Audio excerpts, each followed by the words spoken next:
6 वर्ष झाली आज ही प्रवचन सुरू करून, दर महिन्याला एक प्रवचन. आणि असं लक्षात आलं माझ्या की मी ज्या महिन्यापासून प्रवचन झाल्यानंतर लगेच 2-3 दिवसात एडिटिंग करून माझ्या YouTube चॅनलवरती मी प्रवचन अपलोड करायला लागलो, तशी इथली संख्या कमी होते की काय अशी मला शंका येते. कारण आम्हा हिंदू माणसांना घरच्या घरी सगळं मिळत असेल तर फार घराबाहेर पडण्याची इच्छा नसते. आणि टाळवादाचा विषयच नव्हे. हे खरं श्रीमुखात टाळी वाजवावी अशी स्थिती आम्ही निर्माण केली. आणि त्यामुळे मला खूप आनंद आहे. आता सुद्धा प्रवचन सुरू करण्यापूर्वी म्हटलं आधी हिंदू कृष्णा बेकरीचं बिस्किट खावं. आता पुण्यात जर मला हिंदू माणसाची बेकरी मिळाली नाही किंवा बंद आहे असं लक्षात आलं, लोक दुपारी 2 तास बंद असे बंद असतं ना आपल्या, आराम. कारण त्यांचं म्हणणं असं की आराम मध्ये पण राम आहेच, मग कशाला दुपारी हे करा असं.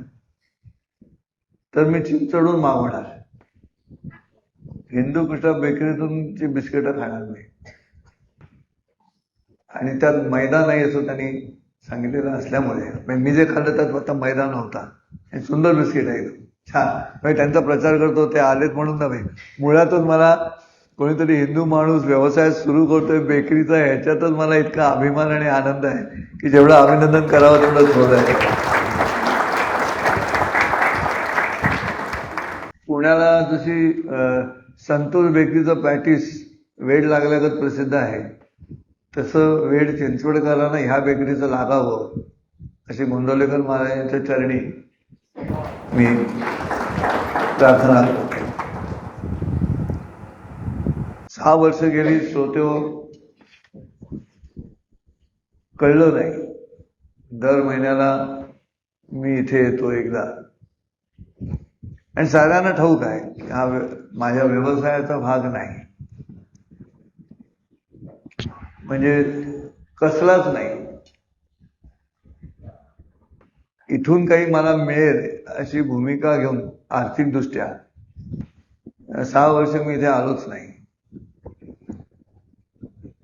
प्रश्न असा आहे की पहिल्या दिवसापासून कुठचाही धार्मिक ग्रंथ न घेता 72 विषय मी मांडतोय. मग बाबा ज्ञानेश्वरीवरती 7 दिवस, भागवतावरती 10 दिवस असं नाही. आणि सामाजिक विषय घेत घेत मी सगळ्यांशी संवाद साधतो इथे. अगदी पोकेमॉन या खेळापर्यंतचा विषय घेऊन प्रवचन केलेलं आहे. अपेक्षा पहिल्या दिवसापासून एक होती की येणाऱ्या लोकांचा सरासरी वयोगट बघता ही माणसं आपल्या घरच्या ओळखीतल्या तरुणांना इथे आणतील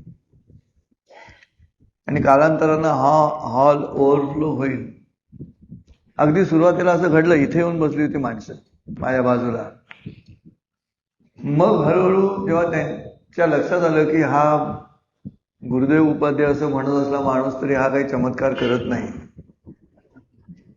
मग मी असं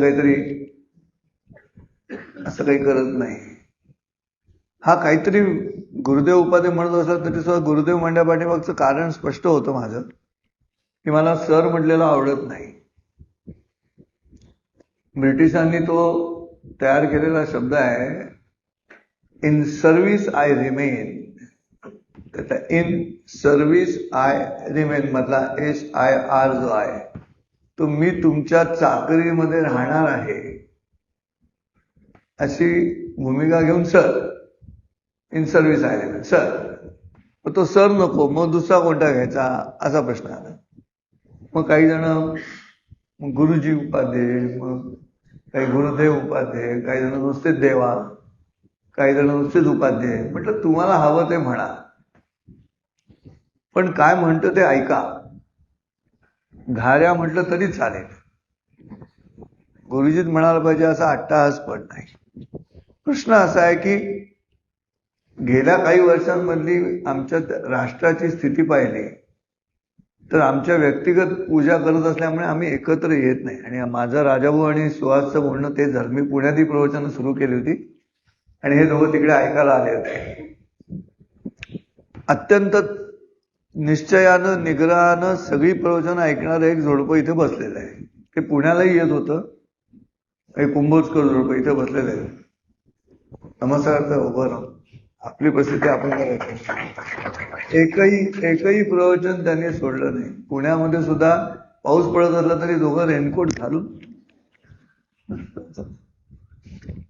मी छान बोलतो की वाईट बोलतो हा महत्वाचा मुद्दा नाही, पण ज्या हेतूनं प्रवचनांचा मूळ कारण म्हणून हे जोडपं सातत्याने येतं. आणि म्हणून आजच्या प्रवचनाचा 6व्या वर्षाच्या पूर्ततेच्या दिवशी मी हा मुद्दा मांडण्याचा प्रयत्न करतो की तुम्ही माझं ऐकलं का. तर माझ्या दृष्टिकोनातून आता ऐकलं पण ऐकलं नाही. हिअरिंग आणि लिसनिंग मधला फरक आहे. ऐकणं नेहमी आचरणात आणल्याशिवाय ऐकणं होत नाही. आणि हा मोठा हिंदूंचा दोष आहे. आणि हा दोष आहे, तो बदलायला लागेल. तो बदलला तरच या भारतीय हिंदू संस्कृती सनातन संस्कृतीच्या माध्यमात असलेल्या माणसांच्या शरीरामध्ये असलेले जे सद्गुण आहेत ते सद्गुण या पृथ्वी तलावरती जिवंत राहतील. नाहीतर ज्या ठिकाणी माझाच धर्म असला पाहिजे, माझाच ईश्वर तू मानला पाहिजे, नाहीतर कापून काढू, ह्या जो प्रवास आहे आता.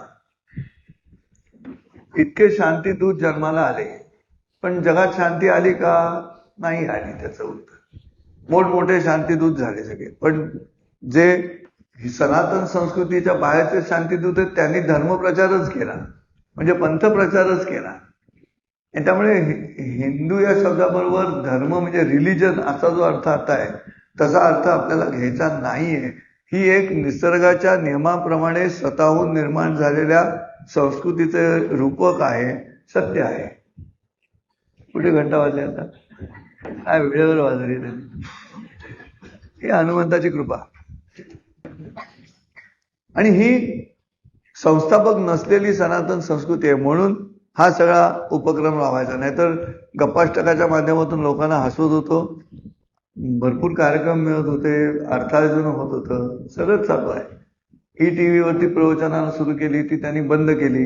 ETVने तरी 1000 प्रवचनं केली.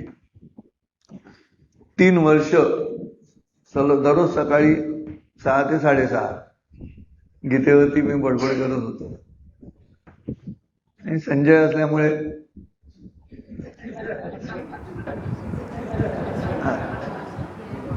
प्रश्न असा आहे की हे सगळं बोलून त्या बोलण्याचा प्रवचनाचा अर्थ काय आहे. वचन ऐकल्यानंतर ऐकणारा पुढे गेला तर प्रवचन. तो जो प्र अक्षरच मुळात पुढे जाण्यासाठी लावलेला अक्षर आहे. प्रगती म्हणजे मागे जाणं नव्हे, पुढे जाणंच आहे. प्रवेश म्हणजे पुढे जाणंच आहे. प्रशंसा म्हणजे पुढे नेणंच आहे. तसं प्रवचन जे आहे ते वचन ऐकल्यानंतर तुमच्या व्यक्तिगत आयुष्यामध्ये काय फरक पडला याचा अंदाज तुम्ही स्वतःहून घ्यायचा आहे. आणि 6 वर्ष ह्या 2 महान व्यक्तींच्या माध्यमातून हे सातत्यानं चालू आहे, निश्चयानं चालू आहे. मी इथे पोचायच्या आधी सुहास पोपळे आणि राजाभाऊ गलांडे इथे उपस्थित असतात. काय त्यांना मिळतं. काही मिळत नाही त्यांना. माणसांचं एकत्र येणं आणि काहीतरी देवाणघेवाण होणं विचारांची. नाहीतर आम्ही सगळी प्रार्थना एकटेच करणारी मंडळी आहोत. समुदायानं प्रार्थना केली जात नाही आमच्याकडे, म्हणून अडचण आहे. तर पहिली गोष्ट मी पहिल्या 2-4 प्रवचनानंतर म्हटलं होतं की कुणीतरी मॉनिटर व्हा, कुणीतरी काय म्हणतो मुखिया व्हा, मुख्य व्हा, आणि दर शनिवारी मारुतीच्या देवळात जाऊन मारुती स्तोत्र म्हणायचं. दर शनिवारी छान कपडे घालून जायचं मस्त. ते छान कपडे घालणं मला स्वतःला आवडतं. एक तर ती सवय लागली, जादूचे प्रयोग करत होतो आधी 3 वर्ष त्यामुळे. पण मला असं वाटतं तर तुम्ही दर महिन्याला येताना मी सगळ्यांना सांगत होतो काढा की पैठणी, पैठणी बाहेर काढा. झब्बे बाहेर काढा. घरात ते घड्या घालून ठेवले कपाटात ते. मग ती घडी घालून ठेवायचे, काढताना पुन्हा त्या घडीवरती इस्त्री फिरवायची आणि मग घालून लग्नाला जायचं. ते दर महिन्याला एक एक जमा छान रस्त्यात विचारलं पाहिजे लोकांनी चिंचवडमध्ये, कुठे निघालात? प्रवचन आहे. कुठे निघाला? प्रवचन आहे. ख्रिश्चन लोक नाही जात चर्चमध्ये नटून थटून. त्यांच्या संडे मासला दर आठवड्याला जातात. मी तर महिन्यातून एकदा म्हणते नटून थटून या. कोणीच ऐकलं नाही. मी येतो असा मस्तपैकी मला वेळा घालून जगात चिळाव्या लावून जरा वाकडा झालं तर लगेच सरळ करतो. दाखवा आमचा एखादा परमेश्वर बावड कपड्यांमध्ये. प्रत्यक्ष देव जर नटून थटून येत आहेत तर त्यांच्या भक्तांनी का नाही नटून थटून यायचं? कशासाठी आपलं स्लीपर घालून येत आहेत, तिथे स्लीपर काढतायत. जो दुपारी घातलेला आहे टी शर्ट आहे तोच. ज्येष्ठ नागरिकाला मी म्हणतो मस्त नटून थटून यायचं. ज्येष्ठ नागरिक असं आणि ती देवाऱ्यांची टोपी बिपी घालून आले तरी चालते, पण कुठे निघाले याची चौकशी व्हायला पाहिजे. असा वेश घालून निघा. किती प्रकारच्या टोप्या घालून मुसलमान जातात त्यांच्या नमाजाच्या वेळेला, विविध टोप्या थटून थटून, आणि लहान मुलांना घेऊन जातात. इथे कोणीच आणलं नाही. एक 2-4 प्रेक्षक आहेत जे त्यांच्या नाताला किंवा लहान मुलांना घेऊन यायचे इथे. ते लहानपणापासून ती सवय लावावी लागेल आम्हाला हिंदूंना. जर आम्ही नाही लावली सवय तर लहानपणापासून दररोज देवळात, तुमचा देवावर विश्वास असो का नसो, तुम्ही श्रीराम लागूंचं ऐकत असेल तर त्यांचं ऐका. तुम्हाला जे कोणी डावे असतील त्यांचं ऐकायचं असेल तर ऐका. पण ह्याच्यासाठी संघटनासाठी एकत्र येण्यासाठी मनावरती दगड ठेवून देवळात जा.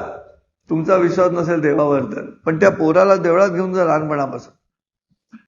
ही जी हेल्दी निरोगी वातावरणाची प्रक्रिया आमच्या राष्ट्रामध्ये होती ती हळूहळू राजकारणामुळे बदलत गेली. धर्मकारण करणाऱ्या इस्लाम असेल, ख्रिश्चन असेल, त्यांच्या विचारसरणीमध्ये वसुदैव कुटुंबकम ही संकल्पना नाहीये. ती कल्पना फक्त आमच्याकडेच आहे. आणि म्हणून हा प्रवचनाचा घाट घालण्याचा मूळ हेतू हाच होता की एकत्र या. महिन्यातून एकदा का होईना पण एकत्र या. खांद्याला खांदा लागू दे म्हणजे हृदयाला हृदय मिळेल या पद्धतीनं. पण तसं कधीपासून घडत नसेल तर 17व्या शतकापासून घडत नाही. हे सगळे प्रयत्न करतो. समर्थ रामदासांची दासबोधातली ओवी आहे, प्रेक्षकांवरचीच आहे. तुम्ही घरी जा, काढा दासबोध, वाचा. श्रोत्यांविषयी काय म्हटलंय समर्थ रामदासांनी. आश्चर्य वाटेल की त्या काळात असं लिहावं समर्थ रामदासांनी. विषयी लोक श्रवणी येती. काय ओवी आहे? विषयी लोक श्रवणी येती आणि बायकांकडेच पाहती आणि चोरटे चोरून नेती पादरक्षा. असं 17व्या शतकात दासबोधातल्या चरण असेल श्रोते हो. याचा अर्थ तरी समर्थ रामदासच म्हणतात की हे तो प्रीतीचे लक्षण स्वभावेची करी मन, तैसे तुम्ही संत सज्जन मायबाप विश्वाचे. बालगंधर्वांच्या आधी श्रोत्यांना मायबाप म्हणणारे समर्थ रामदास आहेत. पण श्रोत्यांच्या बाबतीत मुद्दा आहेच. म्हणून आजच्या प्रवचनाचा विषय मी असा घेतला की तुम्ही माझं ऐकलं का? तर सगळ्यांचं उत्तर हो आहे. पण ऐकलं का? तर उत्तर नाही असं आहे. माझी खरंच विनंती आहे, इथून पुढची प्रवचन मी 75 नंतर थांबूया असं सुहासना म्हटल्यानंतर सुहास आणि राजाभाऊ म्हणाले असं करू नका गुरुदेव, प्रवचन चालू ठेवा. म्हटलं मी कंटाळलो नाही मी, पण एका विशिष्ट मुद्द्यावरती आल्यानंतर काहीच घडत नाहीये. फक्त एवढंच करायचं. काही तुम्ही सगळ्यांनी मिळून, मी पण रस्त्यावरती येतोय, आपण रस्ते साफ करतोय वगैरे, असली कामं काही करायची नाहीयेत. किंवा बरं असं काही मी दररोज सकाळी आम्ही उपाध्यायांच्या प्रवचनाला जातो, दररोज सकाळी 6 वाजता उठून आम्ही काहीतरी श्लोक म्हणतो, स्तोत्र म्हणतो, असं पण काही नाही. कसलंच बंधन नाहीये. मुक्ती आहे. या मी सांगतो त्या भक्तीमध्ये मुक्ती आहे. परंतु मी उपाध्याय म्हणतात म्हणून नव्हे, पण राष्ट्र म्हणून आम्हाला याच्यावरती चिंतन करायला लागेल. या पृथ्वीतलावरती जर सद्गुण जिवंत ठेवायचा असेल तर तो भारतीयांच्याच शरीरामध्ये तो सद्गुण आहे. ज्या सद्गुणामध्ये ज्ञानेश्वरीच्या पहिल्याच्या अध्यायामध्ये संस्कृत शब्द अली असा येतो आणि त्या अली शब्दामध्ये पहिली 16वी ओवी आहे. माझा अवगमल्या दोन्ही मीमांसा श्रवणी स्थानी बोध मदामृत मुनी अली सेवती. जाऊन आता घरी.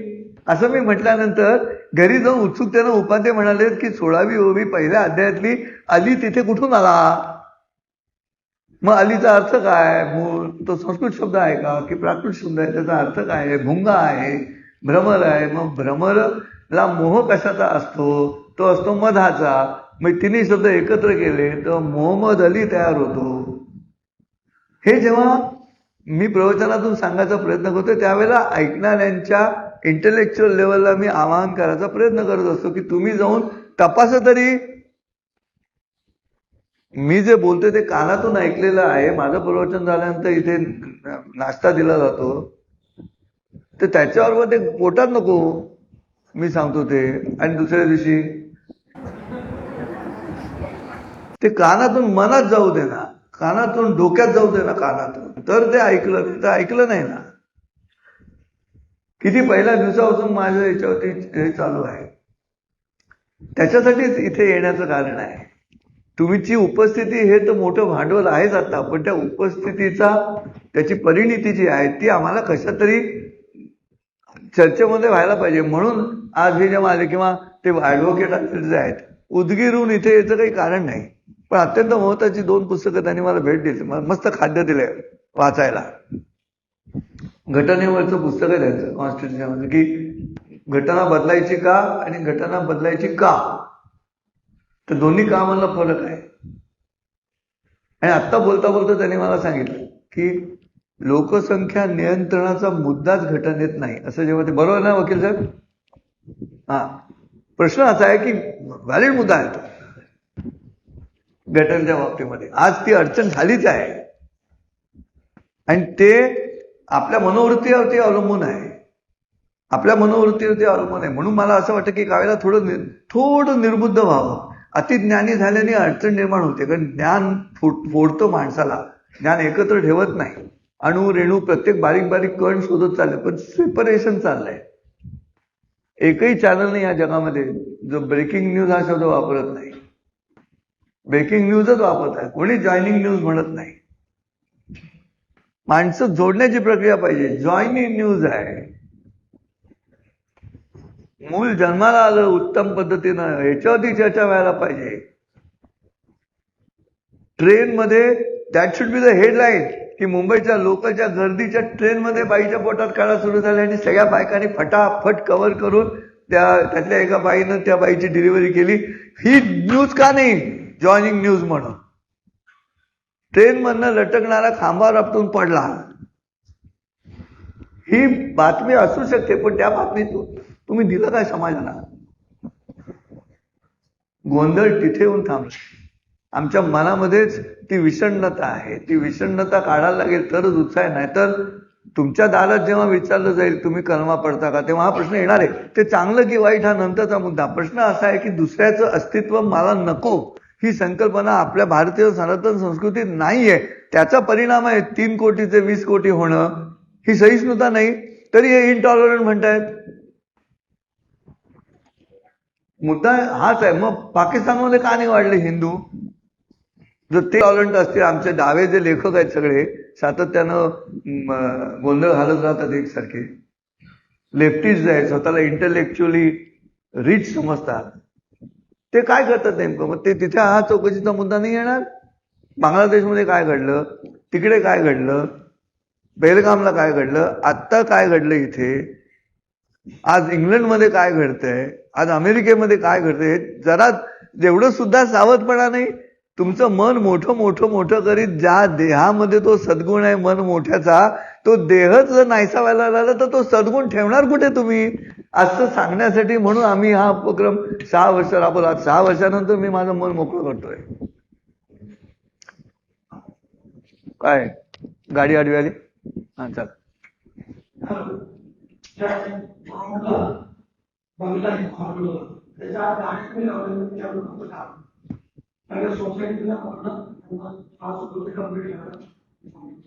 गाड्या आज बंगल्यात लावलेत. चला उठा कोणी लावले. चला पटकन जाऊन या. गाडी बघा उठे लावले कोणी, दरवेळेला अनाऊन्स करतो आणि कोणीच उठत नाही. नाही काय माहिती काही कोणाचा दोष नसतो, इतक्या प्रतीक्षिप्त क्रियेमध्ये या गोष्टी होतात ना. इथे रस्त्यावर जर लाल असताना प्रत्येक जण घुसतो आणि हिरवा होतो तेव्हा कोणीच नसतो. अशी रस्त्याची कैफियत आहे. कारण नियम तोडणं याच्यातच पुरुषार्थ आहे. आता काय करणार, नियम पाळण्याचा पुरुषार्थाचा कधी आनंदच घेतला नाही ना. आम्ही शूरवीर आहोत ते नियम तोडण्यामध्येच.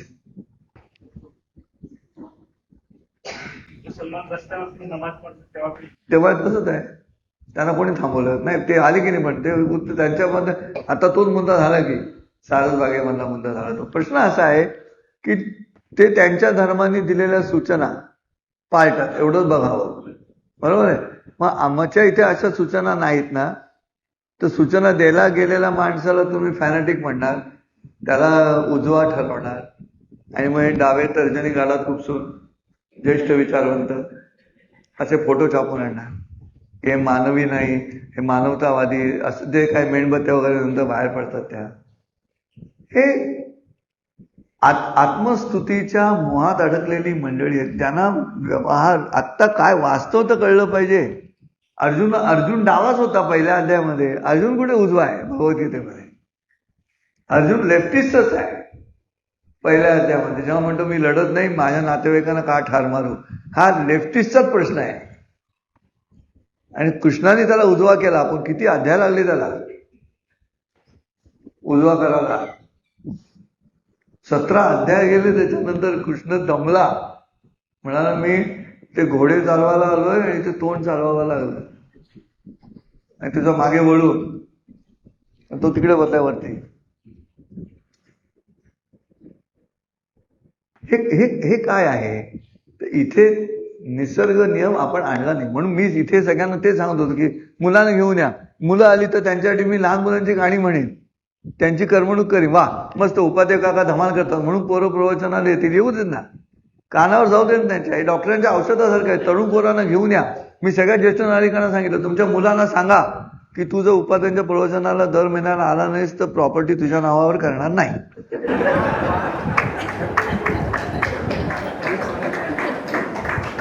काय धमकी द्यायला काय हरकत आहे? तो येईल की नाही बघा, 100% येणार.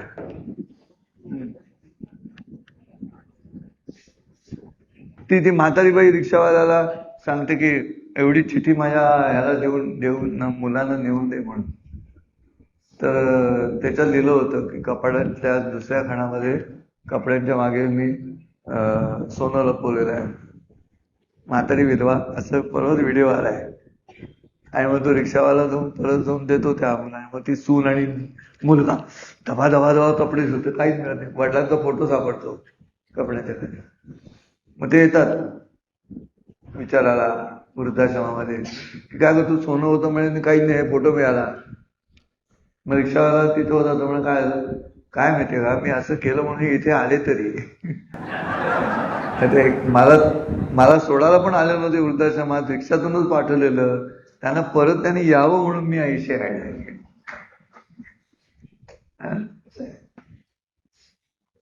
प्रश्न असा आहे की आम्ही मानवी मनुष्याच्या जगण्यामध्ये समोरच्याचं ऐकायचंच नाही, ह्या मुद्द्यावरती आमचे कान आलेले आहेत. आता आमची बुद्धिमत्ता, अहंकार सगळ्या या कानाच्या दरवाजात बसलेला आहे. मी ह्याचं का ऐकायचं, मी ह्याचं ऐकायचंच का? म्हणजे नुसतं ऐकणं सोडा, आचरणात आणणं त्याच्यानंतरची गोष्ट. नुसतं ऐकणं पण नाही. शिक्षणातूनच ते गेलेलं आहे सगळं. शिक्षण असं केलेलं आहे 47 सालापासून की इथल्या पुढच्या पिढीचं भांडण त्याच्या मागच्या पिढीबरोबर कसं होईल, अशी योजना या शिक्षणाच्या माध्यमातून करायची. कारण आम्ही नेणारच नाही, आम्ही आमच्या मुलांना सांगणारच नाही, कारण आम्हीच देवळात जात नाही, आम्हीच देव मानत नाही. देव भी सब छोटा आहे असंच आम्ही म्हणतो. त्यामुळे श्रद्धा गेली. जिथे श्रद्धा गेली तिथे ज्ञान गेलं. श्रद्धावान लभते ज्ञान, हे सत्य आहे. श्रद्धेशिवाय ज्ञान मिळत नाही.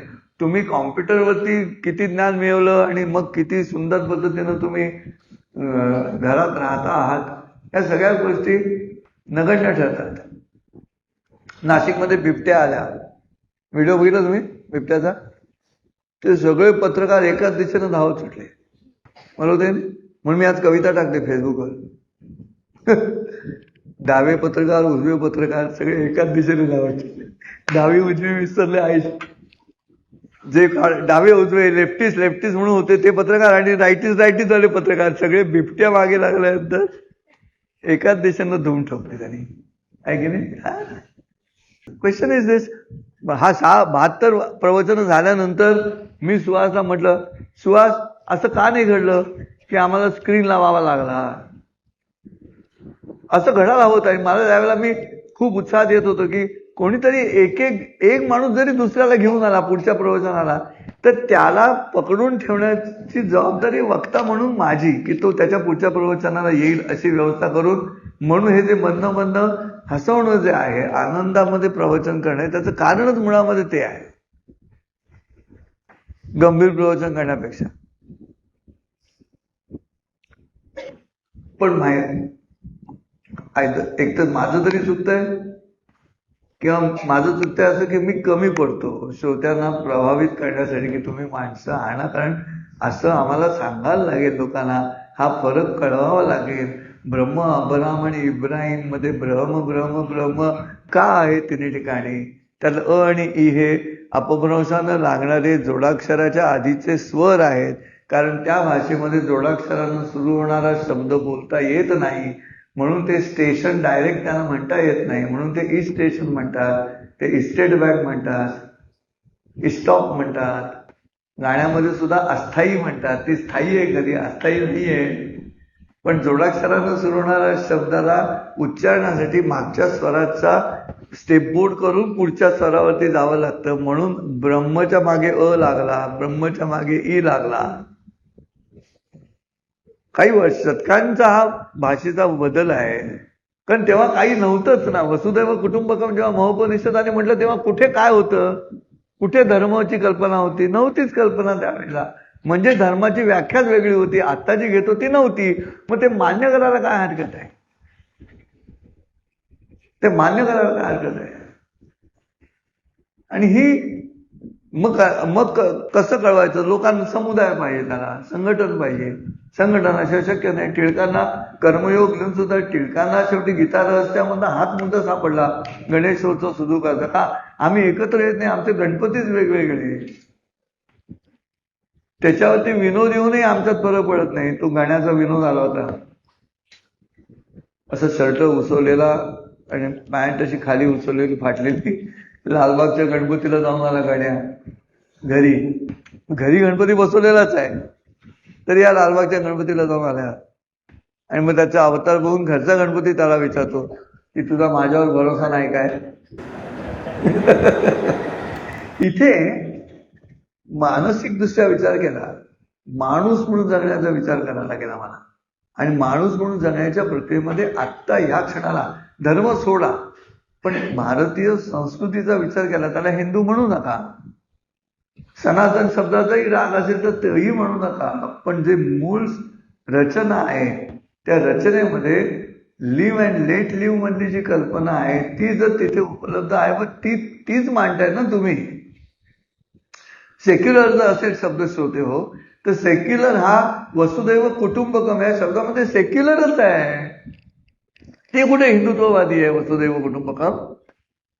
ते धर्म नाही अशी स्थिती सांगतं ना ते. वसुधा जेव्हा पृथ्वी अख्खी कुटुंब आहे म्हणतं त्यावेळेला, मग ते 1893 पासून सुरू झालं, शिकागोच्या भाषणापासून स्वामी विवेकानंदांच्या, तिथेच सुरू झालं ना.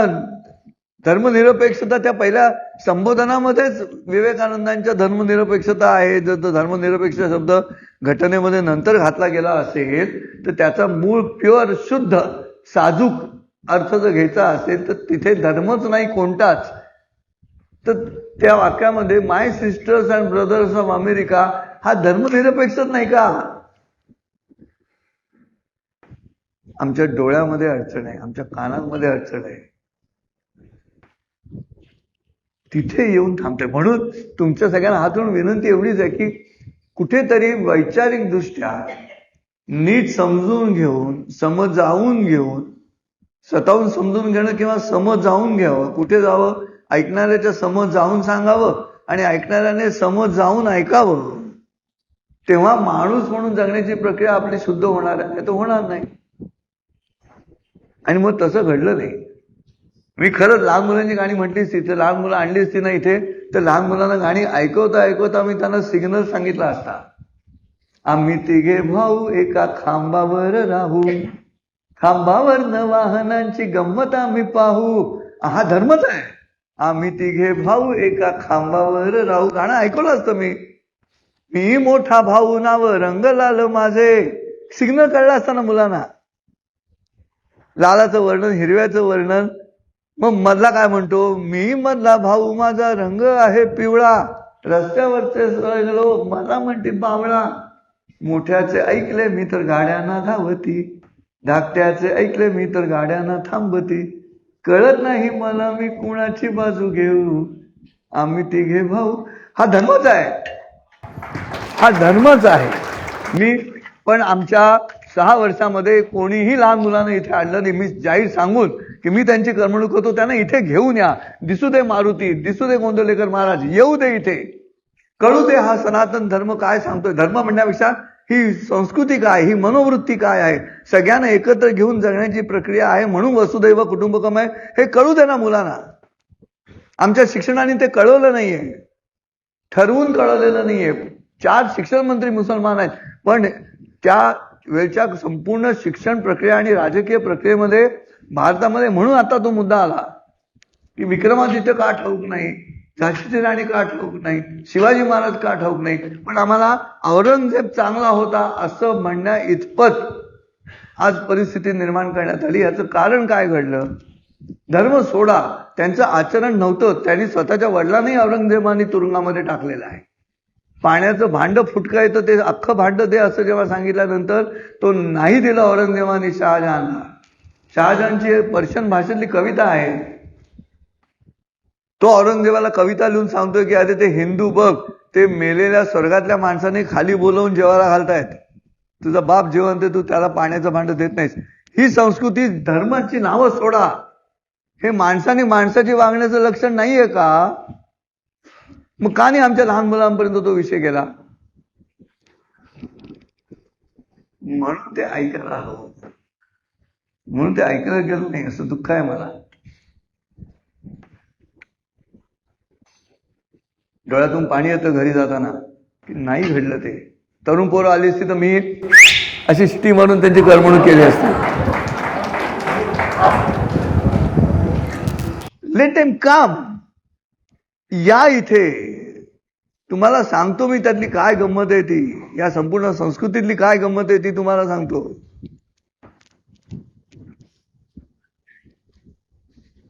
नाही ऐकलं. पहिला मुद्दा तो होता, लहान मुलांना आणा,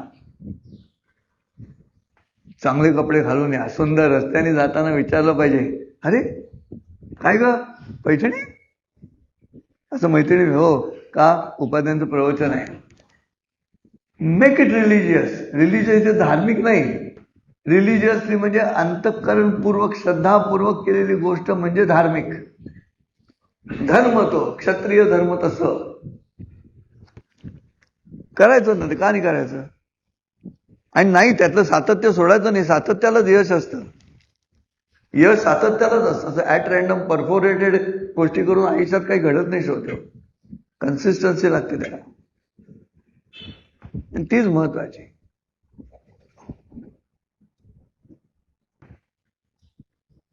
दोन मुद्दे झाले. माझी खरंच विनंती, पुढची तारीख ठरेल डिसेंबरची. जर 31 डिसेंबरला रविवार आला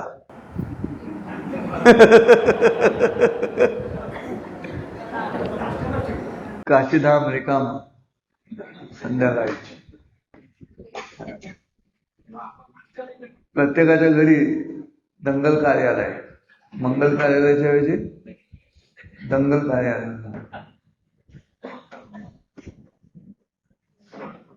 मग चैत्र गुढीपाडवा, आदल्या दिवशी रात्री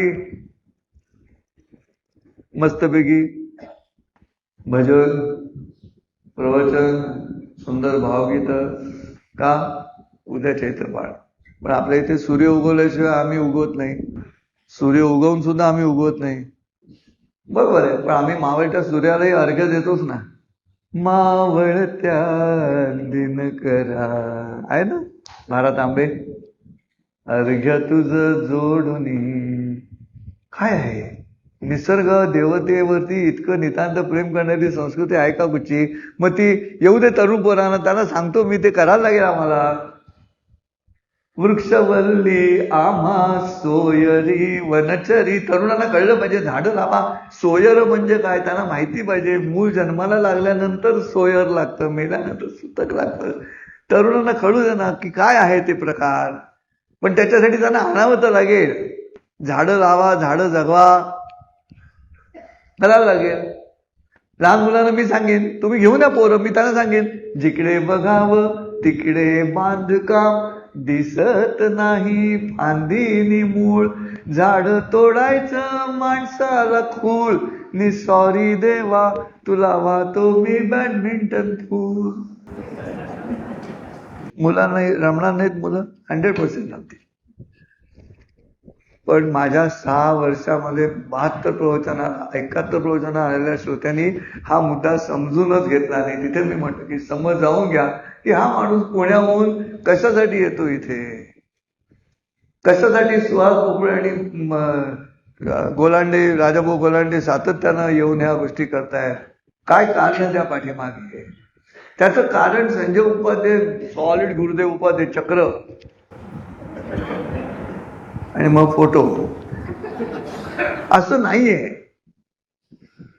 गुरुदेव हा शब्द सर म्हणायचं नाही म्हणून, पण तो तुम्हाला मुभा आहे त्याची. म्हणून मी म्हटलं ना की कोणाचं प्रवचन आहे, घाऱ्याचं, हरकत नाही. नावात काय आहे, नावात काय आहे असं दादा कोंडके म्हणाले, असं मी म्हटलं. तो प्रेक्षक म्हणाला शेक्सपियर शेक्सपियर. म्हटलं तेच ते, नावात काय, कोणी का म्हणे शेक्सपियर काय किंवा दादा कोंडके. प्रश्न कंटेंटचा आहे. आम्ही नुसत्या फेसबुकवरती जात आहोत. आम्हाला हृदयापर्यंत पोहोचायचंय, आत्मबद्ध व्हायला पाहिजे. कौरव फक्त त्यांच्या फेसबुकवरती गेले म्हणून हरले.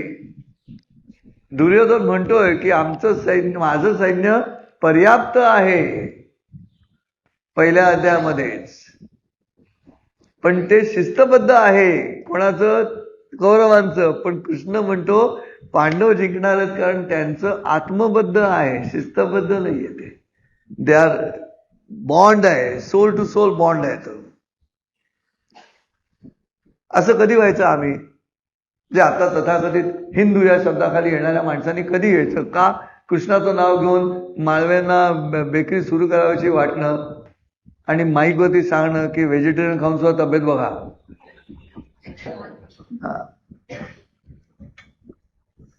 खरंच आहे ते. मी आत्ता 5 दिवस लातूरला होतो. तिथे डॉक्टर विश्वनाथ कराड हे म्हणजे त्यांनी मानवता तीर्थ म्हणून जगातला सगळ्यात मोठा मंडप उभा केलाय. त्याला कुठेही खांब नाही आहे, लांबच्या लांब आहे, स्टेडियमच्या आकाशात. त्यांनी ते बरोबर ते अँगल करून इंजिनिअरिंग मिराकल सारखं ते मानवता तिथे उभं केले. अख्खी कराड फॅमिली, सगळे मस्त तब्येत ढंढळीत, सगळे व्हेजिटेरियन. पण हे ठीक आहे, ते खाणं सोडा, व्हेज नॉनव्हेजच्या गोष्टींमध्ये आपण बाजूला ठेवू. आता कशासाठी बाजूला ठेवू? तर त्यांनी ते सुरू केले तर धंदा होणं महत्वाचं, त्यांचा व्यवसाय होणं महत्वाचं. आणि मग व्यवसाय कोण करणार? तर तुम्ही करणार. तुम्हाला करावं लागेल, एकत्र यावं लागेल. तुम्ही म्हणाल हे चांगलं नाही असं सिलेक्टेड खरेदी करणं. मग सिलेक्टेड खरेदी करणं, मी व्हिडिओ बघितलाय, खजूर खाऊन पॅकेटमध्ये भरणारे मुसलमान. तो खोटा नव्हता, तो खरा होता. तो काय AI वरती तयार झालेला नव्हता व्हिडिओ. थुंकणारे बघितलेत मी मुंबईला बघितलेलं आहे, कानाने ऐकलेलं आहे. वो टॅक्सी में वो भगवान का मूर्ति बिर्ती वाला टॅक्सी मत ला ना, अपना वाला ले आमचे, असं मी ऐकलेलं आहे. बँडा हायवेवरती जे उभे असतात ते सगळे डॅशबोर्डवरती गणपती आणि मारुती किंवा कोणी नसलेल्या टॅक्स्या असतात. पण जर मुसलमान फॅमिली आली तर अख्खीची अख्खी फॅमिली थांबते. 3-3 टॅक्स्या उभ्या असतात त्या डॅशबोर्डवरती मूर्ती असलेल्या, त्या टॅक्सीत बसत नाहीत. आता तुम्ही तुम्ही मोठ्या हृदयाचे म्हणून तुम्ही सगळ्या टॅक्सा करणार, मान्य आहे मला. पण मोठ्या हृदयाचा परिणाम काय झाला 47 सालापासून 2025 पर्यंत? कुठेतरी सिग्नल दिसला का की आम्ही मोठ्या मनाने वागलो म्हणून ते मोठ्या मनाने प्रतिसाद देत आहेत? नाही देत आहेत. म्हणजे मग निसर्ग नियमावरती यावं लागतं, टिट फॉर टॅट. पर्याय नाही दुसरा राहत. हत्ती व्हेजिटेरियनच आहे. हत्ती कुठे मांसाहार करतो? पण हत्तीला किती खोड्या काढणार त्या हत्तीच्या तुम्ही. इथे येतो. पण हे सांगण्यासाठी म्हणून दर महिन्याला एकत्र येते. म्हणून आजच्या प्रवचनाचा विषय, तुम्ही माझं ऐकलं का, किंवा तुम्ही माझं का ऐकलं?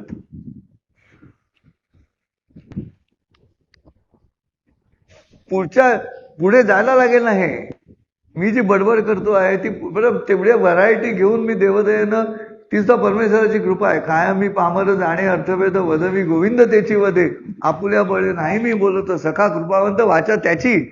मी आत्ता त्याला म्हटलं की भास्करी हा मूळ शब्द आहे. भास्करीवरनं भाकरी आला, भाकरीवरनं बेकरीवर गेला. ही व्युत्पत्ती शास्त्र आहे. भास्करी शब्द का? तर चूल पेटवलेली आहे, चुलीचा जाळ चारी बाजूनी येतोय 360 अंशामध्ये परिघावर, आणि मध्ये ती सुंदर भाकरी ठेवलेली आहे. तिचा जर वर्ण फोटो काढला तर त्या उगवत्या सूर्यासारखा दिसणार आहे. तिथून तो शब्द भास्करी त्या झाला. हे सिंह माट्यांचं पुस्तकच आहे शब्दांच्या व्युत्पत्तीवरती, ते वाचा जाऊन लायब्ररीमध्ये. त्यात त्यांनी दिले भास्करीवरनं मग भाकरी झाला. त्याचा जोडाक्षरामध्ये आल्यानंतर ते जोडाक्षर उच्चार शक्य नाही म्हणून तो भाकरीवर गेला. आणि मग तो इंग्रजांच्या बोलण्यामध्ये इंडियन ब्रेड म्हणून जरी आला असला तरी मूळ तो बेकरीकडे गेला. ही म्हणून ऐकणं म्हणजे काय, तर मला तुमची मदत हवी आहे. मला तुमची मदत कार्य आपण कसं काही करणार नाही. आपल्याला फक्त तुमच्या घरातल्या माणसांना घेऊन येणं, आणि आधी कळवलं तर आपण विषय बदलू. माणसांसाठी, मुलांसाठी, तरुणांसाठी. आणि येतं का, आता मी MIT मध्ये मुलांचाच मेंटर आहे, तरुण मुलांचाच मेंटर आहे. सगळ्या अशी 18-19 वर्षाच्या सगळ्या पोरी आहेत. पण माझ्याकडे भारतीय संस्कृतीसाठी येत नाही, तोंड वाकडे येऊन येतात. ते ब्रेकअप झाला मग त्यांना सांगायला लागेल. मग ते इथेही सांगितलं तर त्याचाही परिणाम आहे. मग मी त्यांना सांगतो, म्हटलं मी टेक्स्टाईल डिझायनिंगची माझ्याकडे डिप्लोमा घेतलेला आहे. मी टेक्स्टाईल डिझायनर होतो. मी मुंबईला जात होतो माझी डिझाईन्स विकायला. मुलजी जेठा मार्केटमध्ये, राम गल्ली, सीता गल्ली अशा गल्ल्या आहेत तिकडे. तिथे मी डिझाईन्स विकत असे माझी जाऊन. मी त्या मुलांना सांगतो की आम्ही जेव्हा शिकताना मला नेहमी असं वाटलं की 3 प्रकारचे ड्रेसेस असतात. तर मुलांना आवडतं. What is address? ॲड्रेस म्हणजे काय? समोरच्या माणसाला मी संबोधन करतो. मग म्हणजे मी कपडे घालतो ते त्याच्यासाठी घालतो, मी माझ्यासाठी घालत नाही. दॅट इज ड्रेस ना. ॲड्रेस म्हणजे काय? I am addressing you all right नाव. म्हणजे मी काय करतोय नेमकं, तर मी तुमच्यासाठी इथे बोलतो आहे. That is address. मग माझा ड्रेस पण तो समोरच्यासाठी हवा. मी घरात बसलोय, टी शर्ट घालून, लुंगी नेसून क्रिकेटची मॅच बघतोय, आणि बाईक म्हणाली रिसेप्शनला जायचं, 5:30 वाजून गेले. मी तसाच जातो काय, लुंगी सकट नाही जात का? स्थान बदल झाला. मी वेश बदलतो, मी सलवार घालतो, बायकोला विचारतो तू कोणती साडी नेसतेस ग, त्याला मॅचिंग माझा डब्बा आहे का, वगैरे वगैरे, घरगुती गप्पा. मग हा मुलांना सांगायला लागेल. मग मी मुलांना सांगतो आकर्षण पहिला शब्द. सुंदर ड्रेस म्हणजे काय? आकर्षक ड्रेस म्हणजे सुंदर. मग जेव्हा आकर्षक कपडे घालता तुम्ही, तेव्हा समोर कोण असतो? मनुष्य असतो. तुम्ही आवाहनात्मक कपडे घातले, दॅट इज अपीलिंग ड्रेस घातलात तुम्ही, नैसर्ग छान दिसण्यासाठी म्हणून, की समोर कोण होतो? मनुष्य प्राणी होतो. आणि जर तुम्ही चॅलेंजिंग ड्रेस घातला तर समोर कोण उरला? फक्त प्राणी उरला, तर मनुष्य पण गेला. हा चेंज ओव्हर जो आहे तो तुमच्या ऍड्रेसिंग वरती अवलंबून आहे. असं म्हटल्यानंतर मुलींना पटतं की आकर्षक घाला ना, कोणी नाही म्हटलं. तुम्ही मनुष्य प्राण्याकडनं प्राण्याच्या दिशेनं जाल. आहार, निद्रा, भय आणि मैथून म्हणजे मैथुनाच्या दिशेनं जाणाऱ्या प्रक्रियेमध्ये आवाहनात्मक आणि आव्हानात्मक अशा पद्धतीनं हे टेक्स्टाईल डिझायनिंगचे नियम आहेत कपडे घालायचे. नाहीतर ज्या ब्रिटिशांनी 200 वर्ष राज्य केलं आमच्यावरती, त्यांची महाराणीला तिचं ते हे पकडायला पाठीमागे नोकर लागत होते. काय ते असं हा झगा तो काय ते होत. प्रश्न असा आहे, म्हणजे मुद्दा हे these are the things which are related with religions. प्रवचनामध्ये ह्या मुद्दे यायला पाहिजेत. प्रवचनामध्ये हे मुद्दे आले तर आमची प्रवचनं सगळी वास्तवाशी निगडीतच नाहीत. म्हणून मला ह्यांचं कौतुक वाटलं दोघांचं. आणि 72 वेळा मी एकही विषय असा घेतला नाही की जो माझा धार्मिक ग्रंथावरती घेऊन मी तुमच्याशी बोलतो आहे.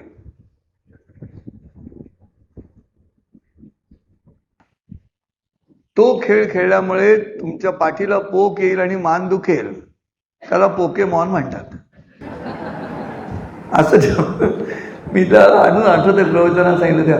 पण माझं दुर्दैव ऐकणारे सगळे 60च्या पुढचे, ज्यांचे ऑलरेडी पोकेमॉन झालेलंच आहे. मी त्या तरुणांसाठी सांगतोय जे पोकेमॉन करून घेतात स्वतःला तरुण असताना, ज्यांचे मज्जारज्जू ताट पाहिजेत, तेच पोकेमॉन होत चालले. म्हणजे फायदा नाही ना प्रवचनासाठी. म्हणजे माझ्या खात्यात रेकॉर्डवरती आलं, संजय उपाध्यायांनी सलग 72 वेळा चिंचवडमध्ये प्रवचनं केली, 75 वेळा केली, 100 प्रवचनाला चिंचवड भूषण. मग त्याच्यावरती चर्चा की मूळ पुण्याचे आहेत त्यांना चिंचवड भूषण का. एक गोष्ट लक्षात, तुमची मदत हवी मला. तुम्ही जेव्हा त्या पोरांना आणि तरुणांना इथे आणाल ना, तेव्हा माझ्या बोलण्याचा पॅटर्न त्यांच्या वयानुसार बदलत जाणार. इम्प्रॉम्प्टू चेंज करणार मी पॅटर्न, त्यांना कन्वे करणार काय व्हायला हवं ते. आणि मी यशस्वी होतो असं मला MITत लक्षात आलंय. आणि मला पूर्ण मुभा दिलेली आहे विश्वधर्मी प्राध्यापक डॉक्टर विश्वनाथ कराड्याने की येस, ह्या मुलांना आत्ता कंट्रोलमध्ये आणायचं असेल तरुणांना तर त्यांच्या लेवलला जाऊन करायला लागेल, समज जाऊन करायला लागेल. ते बिटी नको देऊ असं मला म्हणायला लागेल, कमॉन चिल मार असं मला म्हणायला लागेल. तेही प्रवचनच. त्यांना शब्द, अरे हा माणूस आपले शब्द बोलतोय म्हटल्यानंतर माणसं जवळ येणार. भाषेची ती ताकद आहे. भाषेची ताकद आहे. माणसं जवळ आणण्याची सगळ्यात मोठी शक्ती कोणतं अस्त्र आहे तर ती आहे भाषा. मला एक कन्नड वाक्य येतं. मी उडप्याच्या हॉटेलमध्ये गेलो की ते वेटरला ऐकवतोच की माझी ऑर्डर लवकर येते. येतच ते, त्याला आवडतं. त्या कन्नड वेटरला मी कन्नडमध्ये बोललो की काही त्याचा अर्थ भरतच वेगळा आहे, पण तरी त्याला आवडतं की अरे कोणीतरी पुण्यात दिसतोय सदाशिव पेठेतला पण कन्नड बोलतो. लगेच वैशालीमध्ये पटकन येतो माझ्याकडे ऑर्डर. ನಾನು ಮಾಡಿದರೆ ಕೊಲೆ, ನೀವು ಮಾಡಿದರೆ ಶಿಕ್ಷೆ, ದೇಶ ಮಾಡಿದರೆ ಧರ್ಮ ಸಂಸ್ಥಾಪन, एक प्लेट इडली, लगेच येते.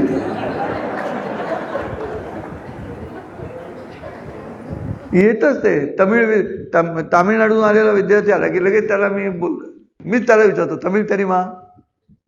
तो इतका प्रेमात पडतो माझ्या की काय प्रोफेसर आहे, मलाच विचारतो तमिळ येतं का म्हणून. मग मी त्याला तमिळमध्ये सांगतो की एक तमिळ तरी आलं, मला तमिळ येत नाही आता मीच त्याला सांगतो. मग तो परत इंग्लिशमध्ये बोलावं लागतो. पण ती 2 वाक्य त्याच्याशी मैत्री करतात. सांगायचा मुद्दा काय की तुम्ही घेऊन या ना, हे प्रवचन करतात माळा घातलेला आहे, टिळा लावले, ही फॅशन आहे, हा वेश आहे. आवेश येण्यासाठी वेश आहे. वेश बदलल्याशिवाय आवेश येत नाही. आवेश आल्याशिवाय कर्म सुरू होत नाही. कर्म सुरू झाल्याशिवाय बुद्धी बदलत नाही. क्रम आहे हा सगळा. मग छान छान सुचायला लागतंय गळ्यात घातलं की. क्या योग आहे नाही. कृष्णा बेकरी बोलतोय, संजय बासरी,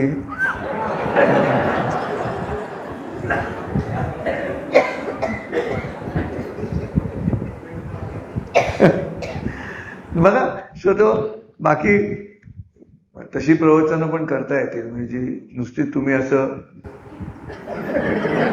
असं ऐकणारी प्रवचनं पण करता येणार नाही. तसं नाही, तसा आवाज लावूनही बोलता येईल मला. पण माझं ऐका. लहान मुलांना आणा, आपण मजा करू ना. दरवेळेला काय प्रवचनामध्ये असं काहीतरी गंभीरच मांडायला पाहिजे काय.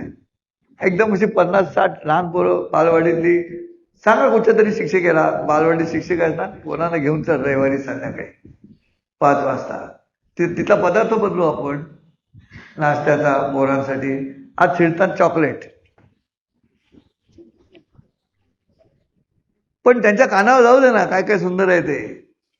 आपल्या या देशातलं, या भारतभूमीतलं जे सुंदर आहे, जे जे उत्तम उदात उन्नत महान मधुर ते जाऊ दे की त्यांच्या कानावरती. त्यांच्या कानावरती कशासाठी इंग्लिश मीडियम. सर आयुष्य मीडियम करून टाकले काय.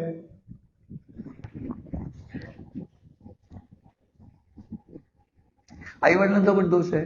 आई वडिलांना त्याच्यातच मोठं असं ऊर भरून येतो त्यांना.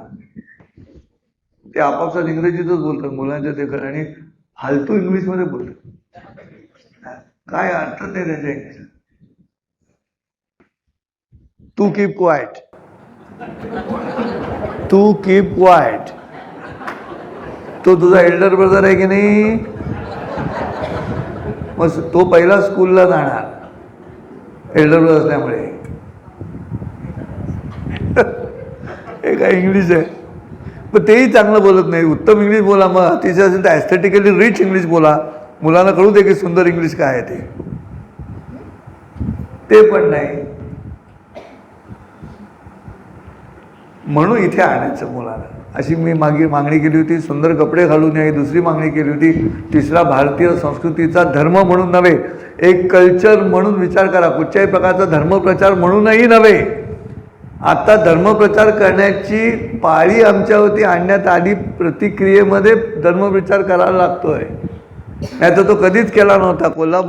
कोल्हापूरची शाखा सुरू झाली मुस्लिम लीगची, तेव्हा तिथे काय करावं, कशी सुरुवात करायची, तर तो मुसलमान म्हणाला महादेवाच्या मंदिरात जाऊन नारळ फोडू. सुरुवात कशाची, मुस्लिम लीगची. शुभारंभ कुठे, महादेवाच्या मंदिरात नारळ फोडून. हे जे सुंदर हेल्दी धर्माकडे बघण्याचा दृष्टिकोन, तो तिथे तोही त्यांच्या मनातही बिघडवला गेला, त्यांच्याच माणसाकडनं बिघडवला गेला. आणि तो आता ह्या स्तरावरती आलाय सगळीकडे की बस एकच फक्त, बाकी कोणी, बाकी जो असेल तो नको. तो नको कशाला, असू दे की दुसरा जो आहे तो. असा विचार केला म्हणून मुद्दा आला. तसा पाकिस्तानात झाला नाही, बांगलादेशात झाला नाही तसा विचार, म्हणून अडचण आहे. म्हणून इथे एकत्र यायचं सगळ्यांनी. अजून 10 वर्षांनी विचित्र परिस्थिती. तुमची पोरं तरुण होईस तर तुम्ही काय करणार, काहीच करू शकत नाही, काहीच करता येणार नाही. ज्यांनी जगावर राज्य केलं त्या ब्रिटिशांना काही करता आलं नाही, अशी परिस्थिती आता लंडनमध्ये आहे. केवळ संख्येच्या जोरावरती. संख्येला संख्येनंच उत्तर द्यावं लागेल. संख्येला संख्याने उत्तर दिलं जात नाही. कारण ऐकणारा असेल तर रिसेप्शन मध्ये सुद्धा, ऐकण्याच्या कुवतीमध्ये सुद्धा मन मोठं लागेल ना ऐकणाऱ्याच्या कानात. ते आढळत नाहीये आता, पॉलिटिकली आढळत नाहीये. म्हणजे मग निसर्ग नियम झाला तो, असं माझं म्हणणं आहे. ते कळवण्यासाठी आम्ही एकत्र यायचं. ते पुढच्या पिढीकडे पण गेलं पाहिजे. सफेद बाल येतातच आहेत, पण नुसते बाल पण यायला पाहिजेत ना. पण सफेद बाल येतात त्याचं कारण आहे, रविवार संध्याकाळ घरच्या तरुणांना मोकळी हवी असते. मग ते म्हणतात चला तुम्ही जा, ते उपाधी आलेच तिथं असं सांगत आहेत ना घरामध्ये ज्येष्ठ नागरिकांना. मग ज्येष्ठ नागरिक चपला घालता निघतोय, कटकट करू नकोस, येतोय, पण जे काय करायचं ते 8-7 वाजायच्या आत.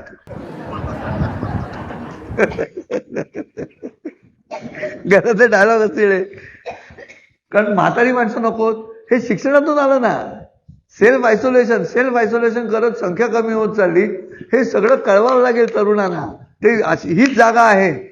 इथे जर मी भागवत, भगवद्गीता, रामायण, ज्ञानेश्वरी, तुकारामांची गाथा असं घेऊन प्रवचन केलं तर मग हा मुद्दा म्हणजे ते काय चालूच आहे वर्षानुवर्ष. ते मी कशाला करायला हवं, सगळेजण तेच करतायत.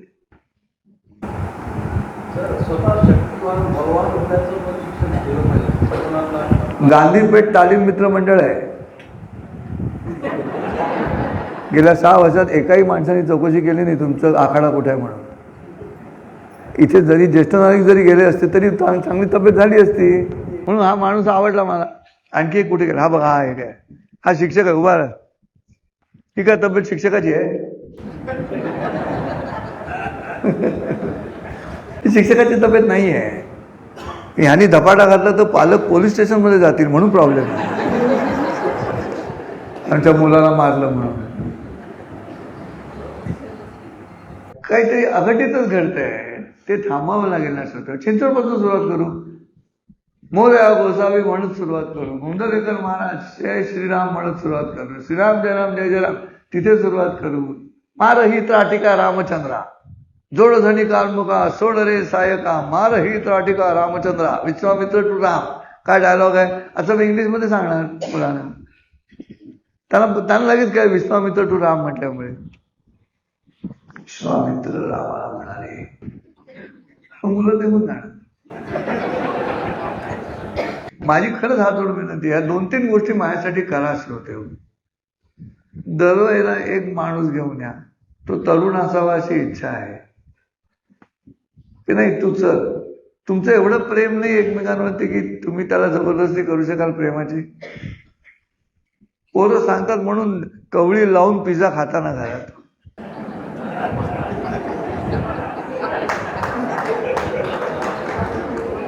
का बदलायला पाहिजे, मुलं आता पिझ्झा खातात. पण त्यांनाही सांगा की बार्टर एक्सचेंज करूया आपण. मी पिझ्झा खातो, तुम्ही भजनाला चला. या ऐका ना, काय चांगलं ज्ञान होतं त्यामध्ये. आणि मी जेवढं जमेल तेवढं ज्ञान सांगेन ना त्यातलं. कोपर्निकस आणि गॅलिलिओच्या तुलनेमध्ये मी सांगेन ना आमच्या इथे देव सदा सवितृ मंडल कळू दे त्यांना. म्हणून आजच्या प्रवचनाविषयी की नाही ऐकलं गेलं माझं, म्हणून मी शेवटी हाताश होऊन म्हटलं सुवासला की 75 नंतर प्रवचनं बंद करू आपण. हे 72 आहे, अजून 3 महिने. का बंद करू? पण मला शेवटी ते दिसत नाहीये ना जे हवं. काय हवंय माझ्यासाठी हवंय नाही. संजय उपाध्यायला मोठं करायचं नाही. संजय उपाध्याय चमत्कारिक बाबा म्हणून प्रसिद्ध व्हायचेच नाही. काही पंथ तयार केला का? मी नाही पंथ तयार केला नाही, काहीच तयार केलं नाही. फक्त भारत या 3 बुद्धीत रत असणाऱ्या राष्ट्राच्या दृष्टिकोनातून जी संस्कृती आता उपयोगाची आहे त्या दृष्टिकोनातून जायला पाहिजे. त्यात हिंदुत्वाचाही मुद्दा नाही. मी बदलतो. चांगल्या चांगल्या गोष्टी भारतात आहेत. मी नेहमी सांगतो, मी माझ्या घरी जेवताना आता ताट उलटं घेतो असं मी सांगतो. हे बदल घ्यायला लागतील आम्हाला. मराठवाड्यात जेव्हा मला कळलं की पोळ्या त्या बाजूला आणि आमटीच्या वाट्या भाजीच्या वाट्या ह्या बाजूला असं वाटतात, जेवायला ताट ठेवलं की आपल्या इथे कसं करतात पुण्यामध्ये मुंबईमध्ये, पोळ्या ह्या बाजूला आणि भाज्या त्या बाजूला. मराठवाड्यात बरोबर उलटं ठेवतात. आणि मला पटली ती पद्धत. कमी सांडतं त्यातून. आपल्या इथे पोळी तोडा, तिकडे आमटीत बुडवा आणि खा. 2 फेऱ्या झाल्या ना. मराठवाड्यात एकच फेरी, तिकडे पोळी तोडा, इकडे बुडवा.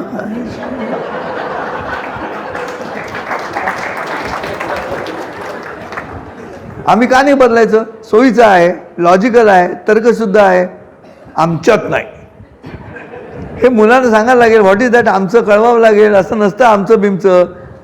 जे उत्तम उदात्त ज्यात ज्ञान आहे ते ज्ञान आहे ते घ्या. ते ज्ञान घ्या त्यांच्याकडनं. कट्टरता घ्या त्यांच्याकडनं. नियमितता घ्या त्यांच्याकडनं. देवावरची श्रद्धा घ्या त्यांच्याकडनं. तुमची जर कमकुवत आणि वाळवी लागलेली असेल तुमच्या श्रद्धेला तर ती पुन्हा रिस्टोअर करा. फेसबुकवरती काहीतरी चांगलं टाका. आज कुलठाचं पिठलं बनवलं ह्याचे फोटो टाकून काय साध्य आहे? केवढं कौतुक ते कुलठाचं पिठलं केल्याचं. आणि वरती लगेच दरवाजावरून बाजूच्या शेजारणीला काय 240 लाईक्स आले. पण तर खायला पण मिळालं नाही 240 जणांना. ते पण मूर्ख लाईक करत आहेत फोटोतल्या कुलठाच्या पिठल्याला. बावळट. हे कळवावं लागेल ना आपल्याला. हे आम्हाला कळवावं लागेल श्रोतेहो. हे कळवण्याचा मार्ग ही एक जागा आहे. शाळेत हे कळवलं जाणार नाही. आम्हाला कळवावं लागेल. आणि त्याचं कळवलं की पालकही बदलतात. फी वाढवली म्हणून मोठं आंदोलन झालं पुण्यामध्ये. फी वाढवली म्हणून. शेवटची आता अगदी टोकाला परिस्थिती आली तेव्हा कराड सर मला म्हणाले, उपाध्याय तुम्ही जाऊन जरा बोला ना पालकांशी. असंच पालक जाऊन आम्हाला. आणि मी गेलो मस्तपैकी आनंदी, हसरा चरा मजेत. पालक सगळे फीचं काय करायचं.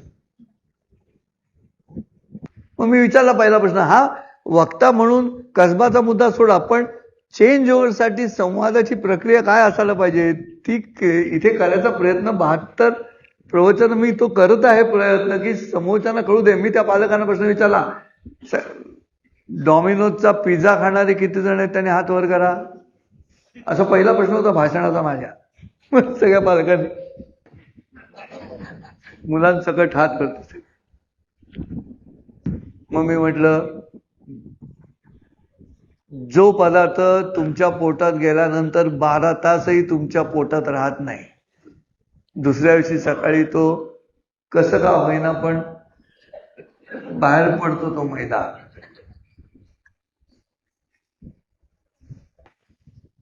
त्या लादीला मैद्याच्या कधी विचारलं त्याला की ह्या एवढीच्या लादीचे 350 रुपये का म्हणून? कधी विचारलं? गप्प. म्हटलं मग तुमच्या लेकरांच्या डोक्यात आयुष्यभर राहील असं ज्ञान जिथे दिलं जात आहे, त्या ज्ञानाच्या किमतीवरती तुम्ही आंदोलन करता. ती आंदोलन करून पुन्हा तुम्हाला सोयी हव्यात सगळ्या. तुम्हाला क्लासरूम मध्ये व्हाईट बोर्ड हवा, तुमच्या क्लासरूम मध्ये व्हाईट बोर्ड वरती टीव्हीचा स्क्रीन हवा, तिथे तुम्हाला युट्यूब वरती किंवा काही तुम्हाला दाखवता आलं पाहिजे. हे सगळं तुम्हाला हवं आहे तरीच आंदोलनं करायची. मग डॉमिनोजच्या विरोधात पण करा की एवढीच्या लगद्याची किंमत आहे का तेवढी म्हणून. मग तिथे विचारत नाही तुम्ही. तोच मुद्दा आहे. डॉक्टरला विचारतात सगळे, याला साईड इफेक्ट आहे नको गोळी, साईड इफेक्ट. माझा मोठा भाऊ MD आहे, डॉक्टर श्रीश उपाध्ये. तो असं विनोदी उत्तर देतो, डॉक्टर साईड इफेक्ट काय याचे? खाली पाणीपुरीवाला आहे, त्याला विचारता खाताना काही साईड इफेक्ट आहे काय म्हणून? अशिक्षित पाणीपुरीवाला हातात असं करून तोच बुचकळतो, तोच तुम्हाला देतो घाण सगळी. त्याला विचारलं साईड इफेक्ट आहेत काय, ते घामाचे काही साईड इफेक्ट? आणि मी इथे MD फिजिशियन 6 वर्ष अभ्यास करून बसलोय. मी तुम्हाला औषध देताना मी नाही का विचार करणार साईड इफेक्टचा? मी करणार. पण ही वृत्ती इतकी उलट, सगळंच उलट. मग हे कळवावं लागेल. मला घेऊन या पुढच्या प्रवचनाला. ठरवा, संकल्प करा की मी पुढच्या प्रवचनाला एक माणूस तरी नक्की वाढवेन इकडचा. एवढं तरी कल्पना करा. होऊ दे की खुर्च्या आणखीन मागवू, सगळीकडे टाकू खुर्च्या, तिकडे खुर्च्या लागू, इकडे खुर्च्या लागू, इथे येऊन बसा आजूबाजूला ग्रीक आणि रोमन थिएटर सारखं. सत्य आहे, हे ठरवलेलं नव्हतं.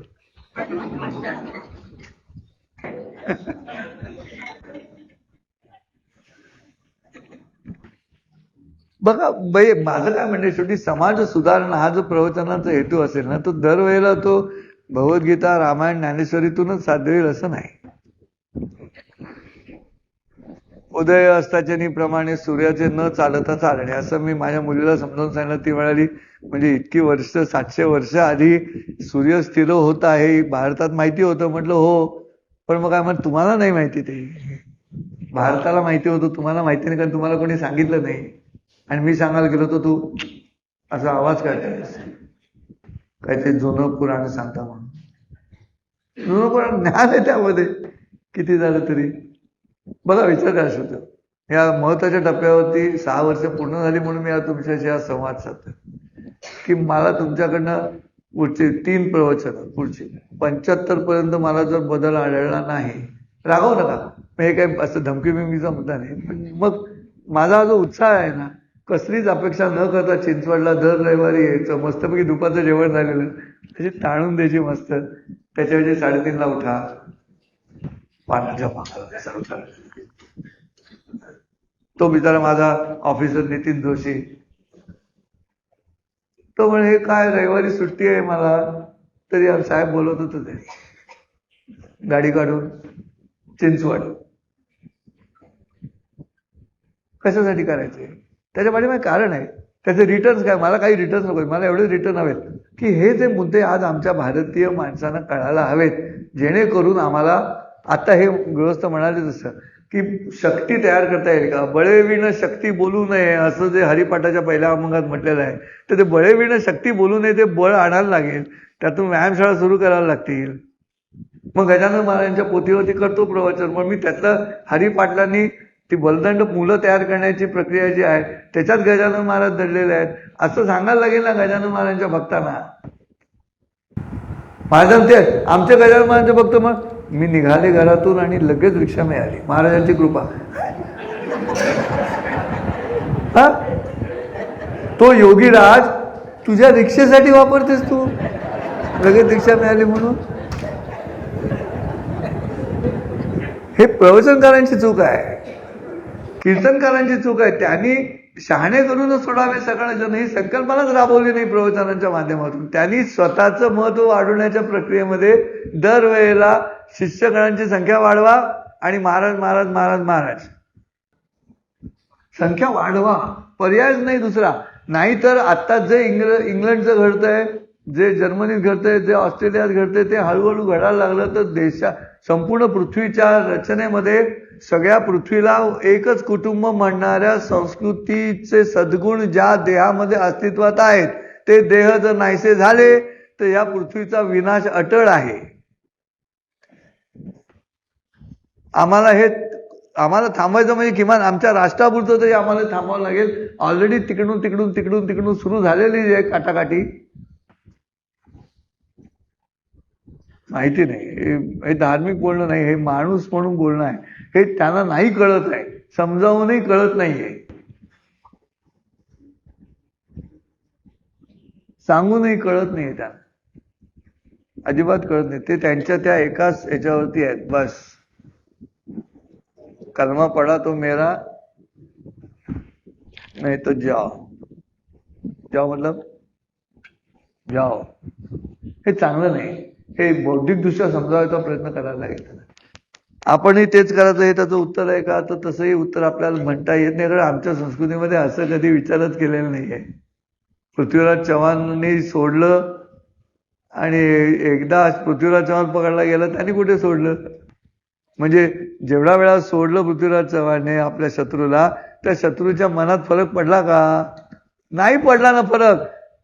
मग तोच मुद्दा आहे, जर कळतच नाहीये तर काय करणार? कळतच नाही तर धपाटा घालावा लागेल, तरच विद्या येईल, नाही तर येणार नाही. विद्या विनय न शोभते, तर विनय निर्माण करायला लागेल धपाटा मारून. No religion, I don't believe in religion. परमेश्वरा असो, मी या ठिकाणी थांबतो. आज माझी एवढी इच्छा पूर्ण करा. हात जोडून मला पुढच्या खेपेला एक माणूस एक्स्ट्रा घेऊन या. तरुण पोरं आणा, लहान मुलं आणा. मला दिसत आहेत लहान मुलं, तरुण पोरं. मी माझी प्रवचनाची अख्खी स्टाईल, मोडस ऑपरेटिव्ह बदलून टाकेन. मुद्देच हेच सांगेन मुद्दे, पण ते सांगण्याचं कवच वेगळं असेल त्याचं, एवढं निश्चित. असो, आता कृष्णा हिंदू बेकरीची बिस्किटं आणि चहा, बरोबर आहे? हां, ते जाणार आज. हां, तेव्हा मस्तपैकी आता पुन्हा जय हिंदू राष्ट्र म्हटलं तरी अडचण का? आमच्याच लोकांनी काय करा. त्याला काय ते रोगाचं नाव आहे, त्याला स्टॉकहोम सिंड्रोम. हां, माहितीच मला हा रोग, स्टॉकहोम सिंड्रोम नावाचा रोग आहे. जी माणसं तुमचा छळ करतात ना, त्या छळ करणाऱ्याच्याच प्रेमात पडतात. त्या जो ज्याचा छळ होतो ना, तो छळ करणाऱ्याच्या प्रेमात पडतो सायकोलॉजिकली. आणि हा डिसीज आहे, स्टॉकहोम सिंड्रोम म्हणतात त्याला. तसं आमच्या देशात अनेक जणांना झालेला आहे आणि त्यांना पकडून बाहेरून पैसे दिले जात आहेत. बाहेरून सोलोस बिरोस सगळे पैसे पुरवत आहेत इथल्या ह्या स्टॉकहोम सिंड्रोम झालेल्या लोकांना, की तुम्ही इथे आग लावा. तुम्ही तुमच्या या सद्गुणी माणसांच्या विरोधामध्ये दुर्गुण कसा सद्गुण आहे सिद्ध करण्याचा प्रयत्न करा. आणि तसं सातत्याने आम्हाला बदलायला लागेल.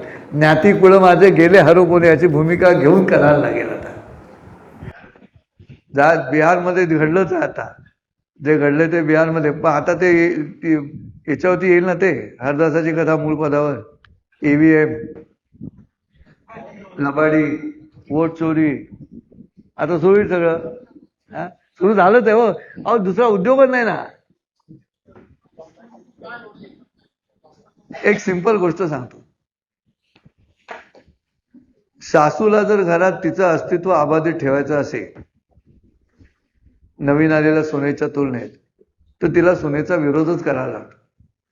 त्याच्या सासूचं अस्तित्व रागवू नका सासू आले असतील तर, पण मी तुम्हाला एक जनरल सांगतो आहे. स्वतः सद्गुण काही करायचा नाही आणि दुसऱ्याच्या सद्गुणाला नावं ठेवून स्वतःचं अस्तित्व सिद्ध करायचं, येणे की प्रकार. That is a skill. आणि ते स्किल असलेली भरपूर मंडळी आहेत आणि आमचे चॅनल बिनल सगळे तसेच आहेत. हा. उघडा डोळे बघा नीट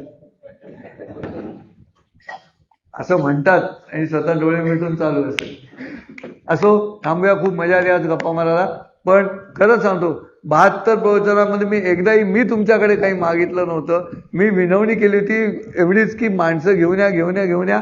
आज काय त्याचा मी जब्बा घातला म्हणून, पण पदर पसरून काय ते असं मागतं तसं तुमच्याकडनं माझी इच्छा आहे की एकत्र आणा, एकत्र या. संख्या वाढवावी लागेल. माणसांना घेऊन या, मुलांना घेऊन या, तरुणांना घेऊन या.